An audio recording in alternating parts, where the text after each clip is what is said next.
daw siya shall be preached in all the world. Bot pasabot sa tanang tao. Ipahibalo siya dito sa mga gagmay, dito sa mga dagko. Mabata man o matigulang. Dili ato makita maigsoon nganong ipadayon ni sa pagwali ngadto sa tibuok kalibutan tungod kay ingon sa Romans mo na siya ang gahom sa Dios sa pagluwas. No? Walay lain. Walay ang gospel nga diin gitawag sa good news. Anong good news tungod kay nagahom ni siya? Ang tao bisan pa o unsa siya ka magkasasala sa panahon nga motuo o gudawat siya kang Jesus Christ ni Kristo manluwas, magkaangkon siya sa kaluwasan siyang kalang. Karon sa siya magkaangkon, sa dihang makadungog siya sa mayong balita. Sa dihang makadungog siya, inapulong sa Ginoo ang pagtuo, moabot, o ang pagtuo, inapulong sa Ginoo mo'y lintunganay nga maka-decide ang tao nga makadawat kang Kristo ngayong maluluwas. So, usa sa mga butang, anong ipadayon siya sa preach into all the world, tungod kay adun na siya kahom. No? That's the power.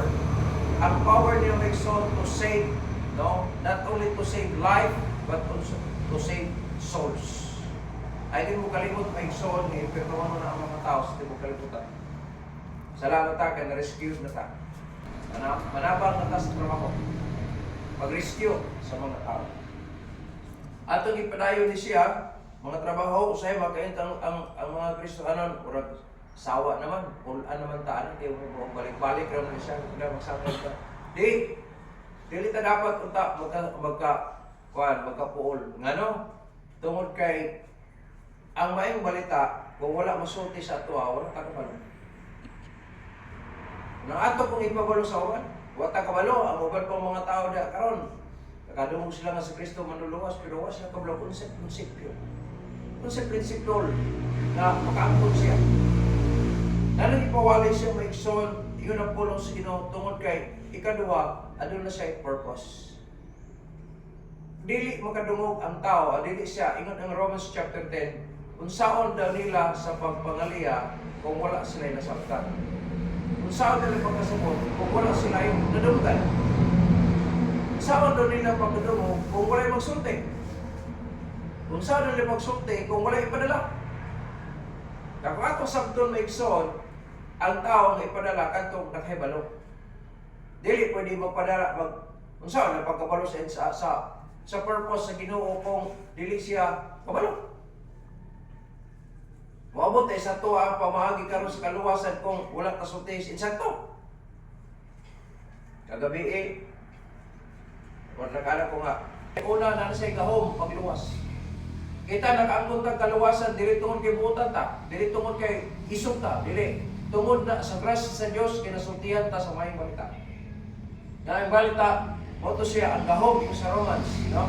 Sa book of Romans na mo ni siya ang gahom sa kaluwasan sa kalat.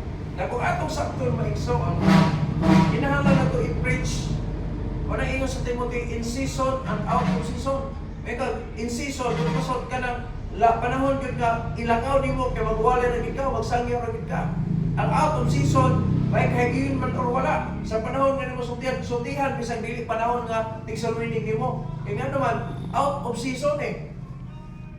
Higayon naman out of season eh, pero sulti eh. Kaya naman, ipapreach ang gospel sa tibuok kalibutan. Ano? Tungkol kayo, nagdala siya kahom, magluwas. Ikado, ang purpose, nga aron ang tao dili na matug impierno. Impierno mo nagunta. Pero ang purpose niya nga sultihan aron nga ang tao dili na mo dayon atog impierno. Impierno mo naman. Mo purpose. Kibali, ma-rescue nato siya sa impierno sa panahon nga sultihan nato siya. Ako salamat gyud ko nga ako pagka-impierno no naputol ato 1992. Nga naman, nasultihan ko makadawat kong Kristo. Kung wala nagsulti, wala karon. Wala kita ron. Munang inyo sa Apostol Paul, utangan ta anang wala pa mga luwas. Ano, tungkol kay kinahanglan ipaabot pa nato sa ilang payment. Ang payment ka ng pagsugilo nato sa ilang. Butuo man sa dili, maminaw man sa dili, at least gisultihan mo sila. Para ba tong nabitaw kong gitangan tong unang what? Hangyo ko, pwede ko makahangyo sa mga pangdaw lang anong balay mo, bagay last na siya yun eh. Sumain ang gusto mo, isa ka na, mag-abang mo ng balay ka, hindi mo na mainyo. dili kinahanglan nimo. Manani mo. Ma'am, hangin po nimo, wala mo isuldo. Ma'am Turin, do mayroon po na iyang allowance diya sa kuwan. Pwede ka ay, Pastor, pay with evil. Anak kanindot ba? Pay with evil. So, ganahan po ko kan pay with evil ko, pero pupunawan na ito kay dili man tamang mukungay. Di man ta si Tiban o si Ampog. Okay ra ginoo mayan. Ano? Ana ko. Kasunod ugma, napoy ko smil, bayad ko. Lumam. Bago-baga na ka nagkuwasa. Partay kita, di ba, ano pa, nung kuling mo, kaya lang ko smil. Sa dawat niya. Tingali katulor ako papimen. Nakoy, nabayad nga 2,000, nagpinabayad nga 1,000. Ano ba naman? Sa piwin ipon god. Di ko siya nang nakuhatang. Di po na ko ihatag tanan ang nasa ko kay ang among parang kusina, nato sukirin na to gabay na. Mubayad ko. Pero di naman ko pabayaron. Mura po na sa to, musog tita. Mubayad o tata. Di mo sila mudawat. Diba? Hindi na sana to. Ang pinaka-importante, nagsulti kita kaya nga makabayad na nila. So, isulti na to. Kaya nga naman, gawas sa power na purpose. Naikatuyon ang Diyos. Nakasultihan sila. Kaya rin pag-abot sa panahon sa husay, makainin sila nga, wala man may baluan na. Isultihan ka, walang ka maminaw. Diba? So, dili kita panilan. Di nga naman, bayan bitaw tamik, wapag kumunawat. Nagsulti ko, pero wala ka mag-iwan kami na. Ikaway pagani ka. O ano itong panahon na? Sa inana na, na-purpose siya. Now, ayaw mo kalimot maigsoon nga sa kinabuhi, dili pwede na siya nga maghimot ang ato. Na naman na siya nga pamagi. Ang prinsipyo, ano ba? Ang prinsipyo, dili dapat nga maghimot ang ato. Ito naguna sa ako diri nga missionary. Palibate na lang na, aron matigom na to sila. Kaya mga panahon nga, matigom-tigom ta, nadala ng mga adults na makapakaon ta nila, ang atong tuyo, makadungog yun sila sa gospel. Yan naman, ang atong i-impose ang principle sa kaluwasan. Muna yung atong isulti sa ilang.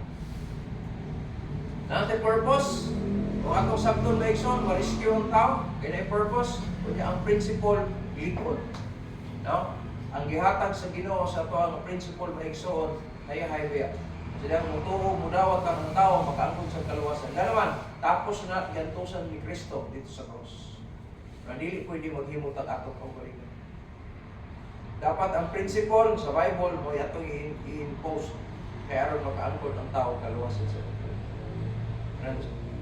Atong hinumdaman nga, natay kakayahan tungkol kay giluwas na sa Ginoo. Gano'n mo sugilong taning kaluwasan, kay ikaw nakaangkon og kaluwasan. No? Bot pasabot, bisag unsa kag pangutanan, bisag unsa bali-bali may tuo sa kaluwasan, nakay kakayahan ng utubag. Nga naman, naka-experience siya kang ano. Ang tawag ka na is potential. Nakay kakayahan. Amen? Bisag kayo mangutanan kag kaluwasan, ang pangutanan kag kaluwasan, at tulog kag kaluwasan, niya, di ka ka-experience nga nung naluwas ka. Unaw, sana na palaki ka. Dapat ikaw nga nagsugilon, may kakayahan gid ka magkatubag ganong naluwas ka.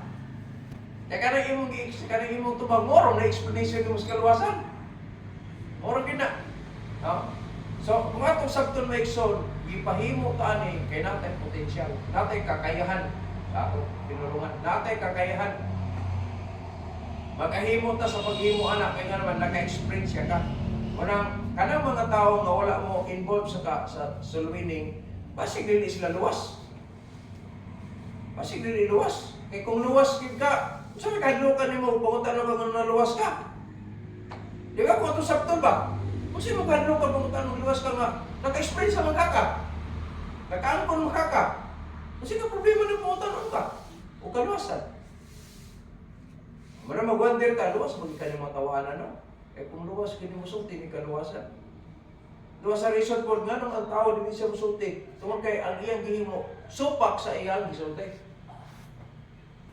Ang iyang pagkinabuhi ba? Basig against ang iyang kinabuhi sa iyang isulti. Kawalo, kung sa isulti nito sa gospel. Kung niya baliktad ang atong gihimo, nara ka sa tao. Maluwas, kusog yung inom, kusog yung po. Ano? Baliktad ba ang imong kinabuhi? Prinsipyo sa kinabuhing Kristohanon. Nausap ko na, ikadlo ka nila, kaya basi mabali yung magika. Pawawan din ka, oy. Mas mahigit ito, magkinaboy kang taro, kaya nga naman, pag sulti mo, tapak, kaya wala, ibalikan mo. Ibalikan mo. So, ayaw mo kalimot, ihatagan tag sinong kakayahan, no? Kahigayunan na siya na nakaangkon ta kalawasan, musulti po ta sa uban. So, wala siya potential nga kaya na to. Natay prinsipyo, ang principle, dili na ta maghimuhimog ato, iko na lang kita musulti, kaya natay principle yung sa Bible. Ang kalawasan sa atong kalag, hatag na sa Diyos, nga naman, gasa lang. Wala na ilalim. Dili atong simbahan, dili atong pagkabutan, dili si Kristo lang. Kasi siya ang nagbayad, siya ang naghimo sa kapasayloan, na kung imong dawaton, makaangkon ta sa kapasayloan sa Diyos. Walang na, may kaluwasan, ikaw. Kanini sa Bible may ikson, atong makita, nga sa verse 14 alone, no? Yung sa Bible, and this gospel of the kingdom shall be preached in all the world, for a witness unto all nations. So, nga naman, aron nga mapadayag ang power, mapadayag ang purpose, mapadayag na to ang gitawag na principle sa kinabuhi, o ang gitawag na to nga potential. Mapakita nga wala na ilaing, kung maangkulan na mo si Kristo, wala na ilaing. First, ang kanang ito, perfect na, kompleto na, wala na kulang. Muna ang potential sa gospel. No? Bisan pag kung saan yung pagsusi, gasa na muna. Pag nangkunan yung gasa, kompleto na.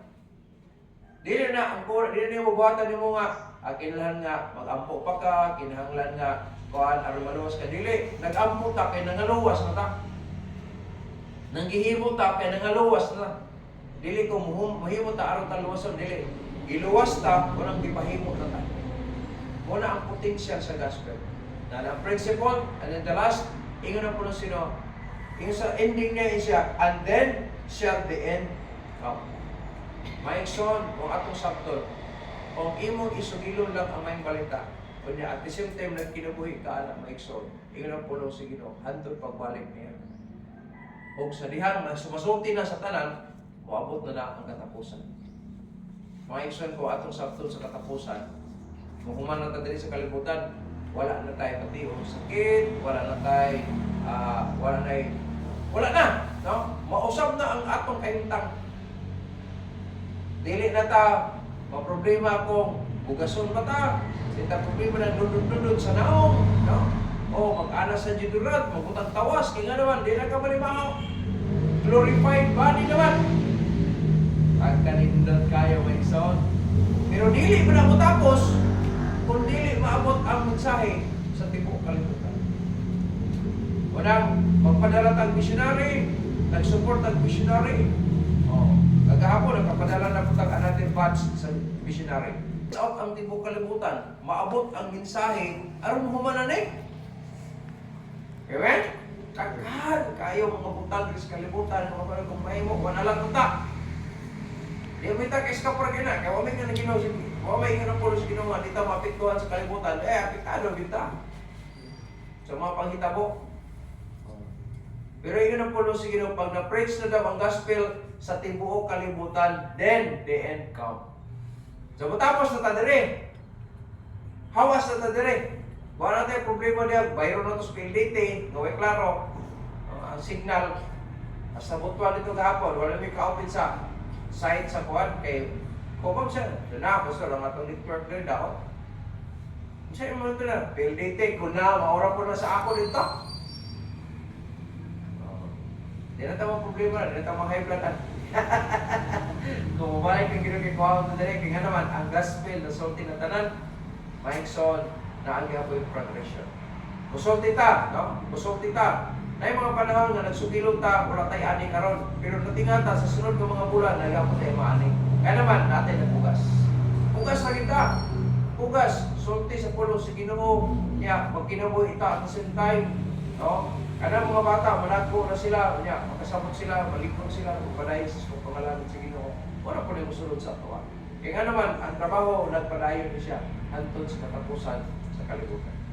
Na maigson ang gospel, no? There is a purpose, there is a power, there is potential, there is principle, and there is progress.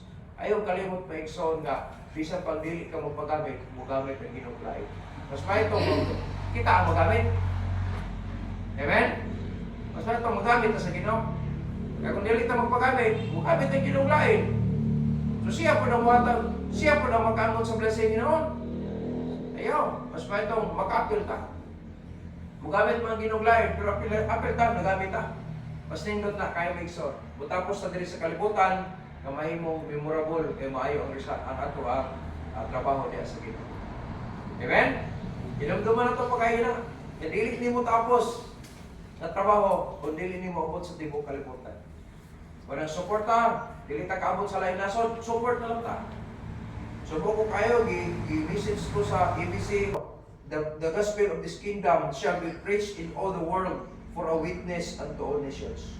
And then shall the end. Maikson ang progress, makita nato diha kung ato ning ipadayon sa pagsugilon, magpadayon ang kalambuan. Ang uluwas ang Dios. Pero ang magsulti mahitungod sa pulong kita. Ang paglingon maigson sa pagtuo sa mga tao, usa sa mga compartment ang atong binuhatan. Kung tinuod kang luwas, kinahanglan imo ipakita ang kinabuhing luwas. Muna makapalingon sa nagtanaw nimo. Nagsulti ka, kanyang imong kinabuhi, sa lawayon kayo, wala, maka-discourage ka sa nagtanaw nimo. Kung mo na atong kinabuhi, Maigson, tell ikaws. Iyon ang pulong sa Ginoo, masulti niya sa tibok kalibutan, tell him, and then shall the end come. Maabot yun ang katapusan. Mas maayo itong hantod mo tapos, nagtrabaho ta. Amen? Hantod mo tapos. Inumdum ko, sa diha sa Maigson, hantod pagbalik sa Ginoo. Amen?